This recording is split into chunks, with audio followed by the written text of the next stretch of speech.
States colonised by England. ये 13 states थी जिनको उस टाइम पे कॉलोनीज कहा जाता था। देखिए जैसे वन बाय वन मेंशन है, आप भी पेपर में इसी तरह से ज़रूर इसका डायग्राम मैप बनाएं। ये अच्छा इम्पैक्ट प्ले करेगा आपकी आंसर राइटिंग में।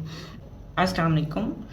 आज हम यूएस हिस्ट्री का important topic European colonisation in new world in America उसको स्टडी करेंगे। सीएसएस के यूएस हिस्ट्री के सिलेबस के अकॉर्डिंग जो इम्पोर्टेंट कॉलोनाइजेशन है वो है English colonisation in America, means Britain colonisation. जो ब्रिटिश ने कॉलोनाइजेशन की यूएस हिस्ट्री के सिलेबस के अकॉर्डिंग ज़्यादा इंपॉर्टेंट है। बाकी जो कॉलोनाइजेशन है स्पेन ने की, डच ने कॉलोनाइजेशन की या जो फ्रेंच कॉलोनाइजेशन हुई वो पेपर पॉइंट ऑफ व्यू से इतनी इंपॉर्टेंट नहीं है, तो उसको हम बस ओवरव्यू में देखेंगे। और इंग्लिश कॉलोनाइजेशन को, इंग्लैंड की कॉलोनाइजेशन को हम डिटेल में स्टडी करेंगे। ये जो फर्स्ट टाइम अमेरिका में कॉलोनाइजेशन हुई तो सबसे पहले की थी स्पेनिश ने। जैसे हमने देखा कि स्पेन ने सबसे पहले क्रिस्टोफर कोलंबस को सबसे पहले स्पेनिश मोनार्क ने ही भेजा था, तो सबसे पहली कॉलोनाइजेशन भी एब्सोल्युटली उन्हीं की थी अमेरिका में।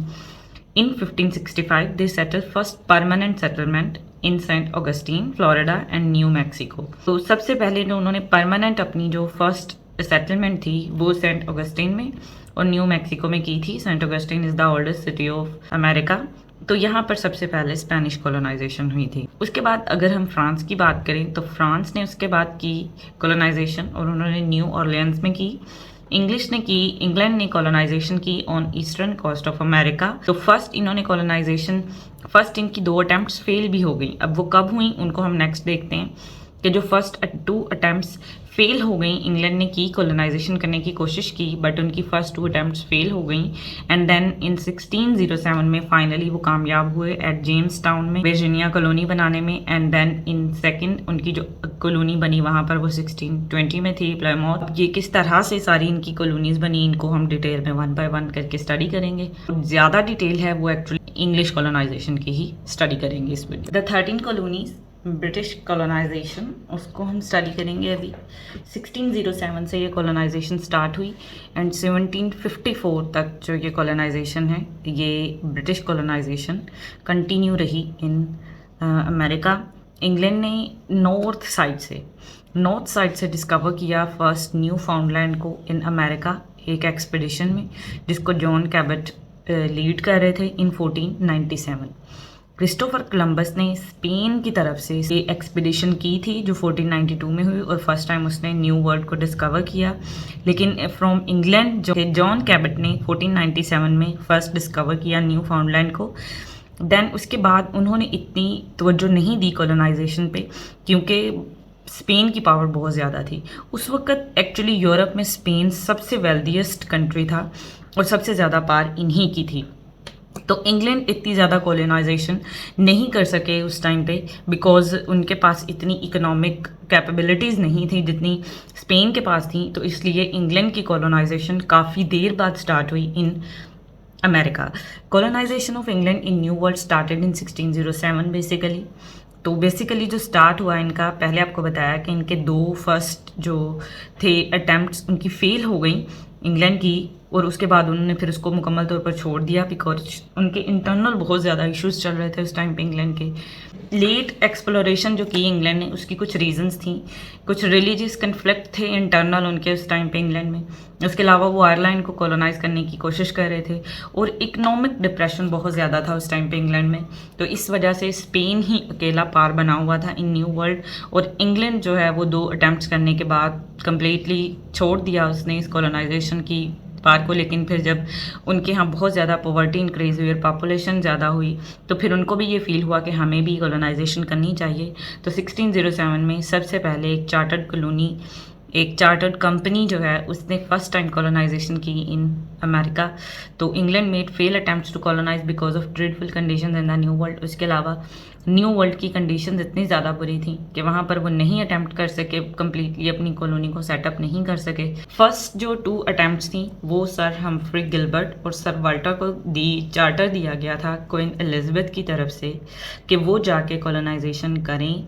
ये MCQ के लिए इंपॉर्टेंट हो सकता है। कि फर्स्ट 2 अटैम्प्ट्स जो फेल हुई उनके लिए किसने चार्टर दिया था और किन को चार्टर दिया गया था। तो इसको आप याद रख सकते हैं कि क्वीन एलिज़ाबेथ ने चार्टर दिया था to Gilbert and to sir Walter, but a failed in colonisation, लेकिन वो इस कॉलोनाइजेशन में कम्प्लीटली क्या हो गए, फेल हो गए थे।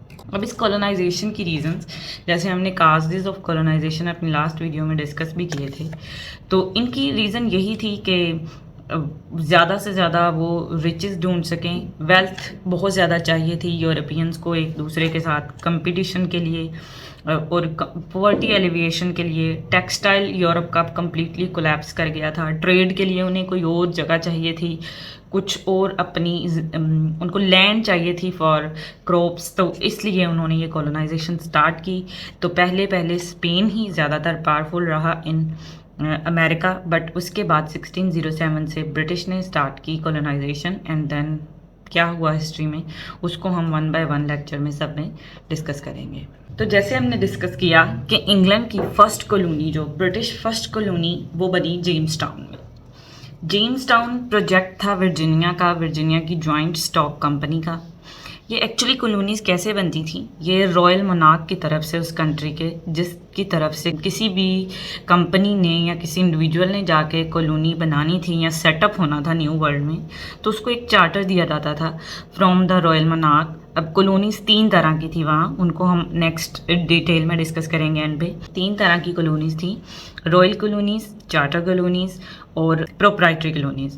तो जेम्स टाउन जो है ये प्रोजेक्ट था वर्जीनिया का, और ये एक कंपनी की तरफ से था, जॉइंट स्टॉक कंपनी की तरफ से, जिसने जाके, जॉइंट स्टॉक एक कंपनी थी, उसने जाके अपना प्रोजेक्ट स्टार्ट किया इन न्यू वर्ल्ड।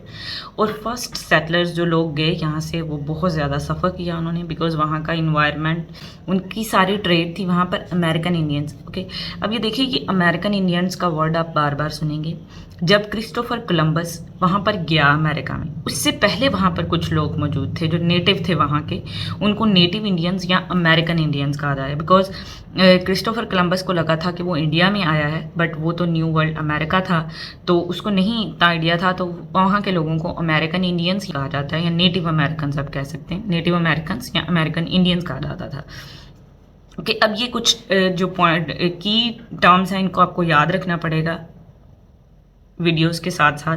जैसे अगर नेटिव अमेरिकन्स की बात आएगी, तो वो अमेरिकन्स जो वहाँ क्रिस्टोफर कोलंबस से भी पहले मौजूद थे, ठीक, कुछ ग्रुप्स थे वहाँ पर जिनको हम स्टडी करेंगे नेक्स्ट। कुछ ट्राइब्स थे जिनको नेटिव अमेरिकन्स कहा जाता है, राइट, या अमेरिकन इंडियंस कहा जाता है।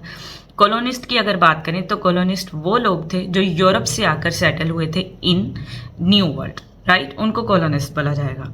लैंड किनकी थी, नेटिव अमेरिकन्स की, तो वो नहीं चाहते थे कि कोई और आके वहाँ पर सेटअप हो, तो इसी वजह से जो अमेरिकन इंडियंस थे और जो कॉलोनिस्ट थे, उनके दरमियान कन्फ्लिक्ट्स बहुत ज़्यादा प्रोड्यूस हो रहे थे।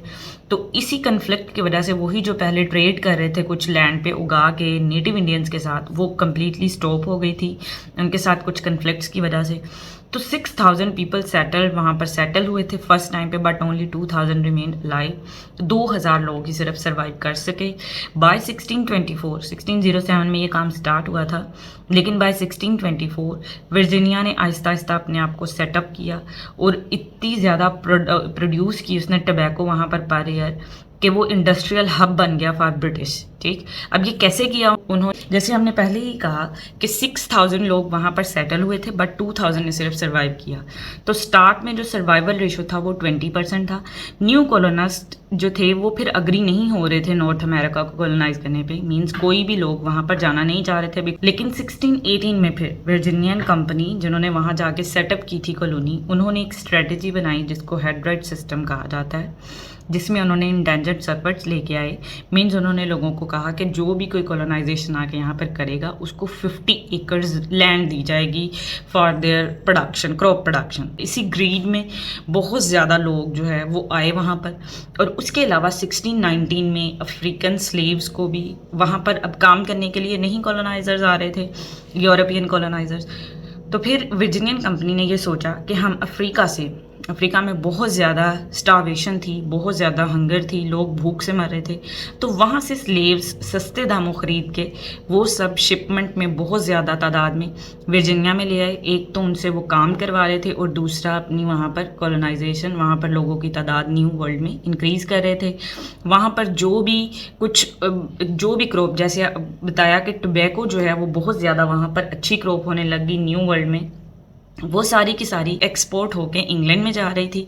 तो वर्जीनिया जो है, वर्जीनिया कंपनी उस टाइम पे वो इंग्लैंड के लिए एक बहुत बड़ी प्रॉफिटेबल बनी वो colony, because of profitable production of crop tobacco की प्रोडक्शन की वजह से इंग्लैंड के लिए ये एक वेल्थ का, एक दौलत का, एक मनी का एक बहुत बड़ा ज़रिया बन गया। और इस तरह से फर्स्ट कॉलोनी जो इंग्लैंड ने की, वर्जीनिया कॉलोनी, वो वहाँ पर कम्प्लीटली सेटअप हो गई बाय 1624 ऑलमोस्ट। फर्स्ट कॉलोनी तो थी वो थी जेम्स टाउन में Virginia colony. Next was Plymouth and Massachusetts Bay in search of religious freedom. जैसे पहले ही हमने काजेज ऑफ कॉलोनाइजेशन में डिस्कस किया था कि जो कॉलोनाइजेशन हुई न्यू वर्ल्ड की, उसके काजेज़ में इकोनॉमिक काजेज़ भी थे कि ट्रेड की सर्च में या न्यू रूट्स की सर्च में, और जो कुछ काजेज़ थे वो रिलीजियस काजेज़ भी थे कि लोग अपने वहाँ के उस टाइम के रॉयल के रिलीजन से खुश नहीं थे, तो इसलिए वो चाहते थे कि वो रिलीजियस फ्रीडम हो उनको। उसकी खातिर वो लोग वहाँ से इंग्लैंड से चले गए और जाके उन्होंने कॉलोनाइजेशन की in new World. Several hundred separatist, जिनको पिलग्रिम्स भी कहा जाता है, left England. They wanted to separate from church of England, church England के से वो सेपरेट होना चाहते थे। They landed in Massachusetts and decided to establish a new colony at Plymouth in 1620। तो 1620 में सेकेंड जो हुई उनकी कॉलोनी सेटल हुई, इंग्लिश की, ब्रिटिश की कॉलोनी सेटल हुई in new America. It was Massachusetts. They signed and wrote an agreement with each other. उन्होंने खुद से, जो लोग शिप में बैठकर, जो कुछ 1000 लोग वहाँ पर गए मैसाचुसेट्स कॉलोनी को सेटअप करने के लिए, उन्होंने आपस में एक अग्रीमेंट लिखा जिसको मे फ्लावर कंपैक्ट कहा जाता है। Bound themselves to just and equal rights. America जब आज़ाद हुआ आफ्टर रेवोल्यूशन, तो उसमें भी उन्होंने इसका जिक्र किया अपने डिक्लेरेशन ऑफ इंडिपेंडेंस में, मे फ्लावर कंपैक्ट का, जिसकी थ्योरी थी जस्ट एंड इक्वल राइट्स। तो ये एमसीक्यू के लिए इंपॉर्टेंट है कि मे फ्लावर कंपैक्ट किन के दरमियान में साइन किया गया। तो pilgrims, they were pilgrims and they establish Massachusetts colony. Pilgrims ने 1691 तक स्ट्रगल किया, देन सब्स कम हो गए by larger and successful Massachusetts Bay colony. तो प्लिमथ और मैसाचुसेट्स आपस में मिल गए and they formed big colony which known as Massachusetts in nowadays. तो ये सेकंड कॉलोनी थी जो स्टैब्लिश की ब्रिटिशर्स ने। तो उसके बाद नेक्स्ट क्या हुआ उसको हम देखते हैं। जेम्स टाउन से स्टार्ट करके कॉलोनी 1607 में 1733 तक ब्रिटिश अपनी 13 कॉलोनीज बना चुके थे न्यू वर्ल्ड में। Colonies developed along Atlantic coast of North America, वो सारी Atlantic coast of North America के साथ साथ थी। Over time 3 types of charters and 3 types of colonies were establish, जैसे पहले ही जिक्र किया। नेक्स्ट आप पूरी वीडियो में भी ये देखते जाएंगे कि किस तरह से कॉलोनीज़ के साथ लिखा होगा, कॉर्पोरेट कॉलोनीज़, रॉयल कॉलोनीज़ और प्रोप्राइटरी कॉलोनीज़। तो हम अब डिफरेंस देखेंगे कि इनमें डिफरेंस क्या है। First were type of corporate colonies operated by joint stock company, जिनको कोई भी कंपनी, कोई जॉइंट स्टॉक कंपनी बैकअप कर रही थी, जिनका, उनको कॉर्पोरेट कॉलोनी कहा जाता था। जैसे कनेक्टिकट और रोड आइलैंड। तो कुछ कॉलोनीज चेंज भी हुई, मतलब कुछ रॉयल से कॉर्पोरेट या कॉर्पोरेट से रॉयल भी बनी। तो ये मतलब ये एंडिंग थी कि ये कॉलोनीज थी अब कि Connecticut was corporate and Rhode Island was also corporate colony. उसके बाद रॉयल कॉलोनीज की देखें तो under the direct authority and rule of the Kings government, king की गवर्नमेंट के डायरेक्ट अथॉरिटी में जो कॉलोनी आ रही थी उसको रॉयल कॉलोनी कहा जाता था। एंड वर्जीनिया, न्यूयॉर्क वगैरह, ये तमाम कॉलोनीज जो थी ये रॉयल कॉलोनीज थी। उसके बाद प्रोप्राइटरी कॉलोनीज जो under the authority of individual, मतलब कोई इंडिविजुअल मैन चार्टर लेके उसको सेटअप कर रहा था, उनको प्रोप्राइटरी कॉलोनीज कहा जाता था। मैरीलैंड, पेंसिल्वेनिया, डेलावेयर वगैरह जो हैं ये सब प्रोप्राइटरी कॉलोनीज थी। अब हम देखेंगे मैप में कि कहाँ पर और किस तरह से कॉलोनीज को सेटअप किया गया। ओके, तो ये थी 13 स्टेट्स कॉलोनाइज्ड बाय इंग्लैंड। ये 13 स्टेट्स थी जिनको उस टाइम पे कॉलोनीज कहा जाता था। देखिए जैसे 1 बाय 1 मेंशन है, आप भी पेपर में इसी तरह से ज़रूर इसका डायग्राम मैप बनाएं, ये अच्छा इम्पैक्ट प्ले करेगा आपकी आंसर राइटिंग में। ये जिस तरह से तमाम ऐसे सबसे पहले जो है वो वर्जीनिया बनी, ये कॉलोनी फर्स्ट टाइम, फिर उसके बाद मैसाचुसेट्स और Rhode Island, Connecticut, new Jersey, Delaware, Maryland, और अभी कौन कौन सी कॉलोनीज़ रॉयल कॉलोनीज़ हैं और कौन सी प्रोप्राइटरी कॉलोनीज़ हैं और विच वंस आर चार्टर्ड और कारपोरेट कॉलोनीज़, तो वो हम ऑलरेडी पढ़ चुके हैं। तो ये अपैलेचियन माउंटेन्स, ये माउंटेन्स थे जिनके आगे वाले रीजन में नहीं गए इंग्लिश कॉलोनाइजर्स उस टाइम तक, 1733 तक। लास्ट वन जो फर्स्ट कॉलोनी बनी वर्जीनिया, और लास्ट वन 1733 में जो कॉलोनी बनी उसका नाम था जॉर्जिया। तो ये 13 कॉलोनीज़ थी। ये अटलांटिक कोस्ट था, इस टाइम इस तरफ अटलांटिक कोस्ट था और उसी की अटलांटिक कोस्ट पे ये सारी की सारी कॉलोनीज़ बनी। और इस साइड पे जो 5 ग्रेट लेक्स जिनको कहा जाता है, ओंटारियो, एरी, मिचिगन, सुपेरियर और ह्यूरन, उनकी डायग्राम वैसे ही याद रखने के लिए, मेमोराइज़ करने के लिए, MCQs के लिए इनको किया है। तो ये आप भी इसी तरह से मैप बना सकते हैं और इसको मेमोराइज़ कर सकते हैं। तो ये था हमारा आज का टॉपिक था on 13 colonies of British colonisers, कि ब्रिटिश कॉलोनीज़ जो बनी, 13 कॉलोनीज़ बनी, वो किस तरह से बनी और कौन कौन सी कॉलोनीज़ थी और वो कॉलोनीज़ किस टाइप की थी। तो नेक्स्ट वीडियो में इंशाल्लाह हम डिस्कस करेंगे एंग्लो फ्रेंच राइवलरी को, कि कौन कौन से किन किन यूरोपियंस के क्या क्या क्लेम्स थे इन न्यू वर्ल्ड, तो उसको हम डिटेल में डिस्कस करेंगे।